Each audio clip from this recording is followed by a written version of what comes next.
టిప్పు చెప్పమంటారా?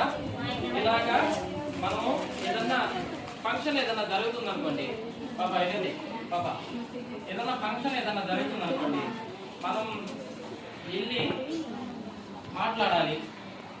చాలా మంది ఇప్పుడు పాప కూడా లేచి మాట్లాడలేకపోతుంది. ఎందుకంటే మీరు రోజు మీ సెల్ఫ్ ఇంట్రడక్షన్, మీరు మిర్రర్ ముందు మీ సెల్ఫ్ ఇంట్రడక్షన్, నా పేరు భానుచందర్, మా నాన్నగారి పేరు తిరుపతి, మా అమ్మ వర్క్ చేస్తుంది, మా నాన్నగారు ఈ వర్క్ చేస్తున్నారు, నేను ఈ క్లాస్ చదువుతున్నాను, మా ప్రాపర్ ఇక్కడ అని మిర్రర్ ముందు ఒక 5 మినిట్స్ కానీ మీరు రోజు కానీ ప్రాక్టీస్ చేస్తే మీరు ఏదైనా స్టేజ్ మీదకి వెళ్ళినా కానీ ఎక్కడన్నా నలుగురు ఉన్నప్పుడు కానీ మాట్లాడగలరు. స్టేజ్ ఫియర్ అనేది పోతుంది. చిన్న టిప్ అది గుర్తుపెట్టుకోండి. ఎక్కడైనా కానీ ఏదన్నా రేపు ఆగస్టు 15 వస్తుంది కదా,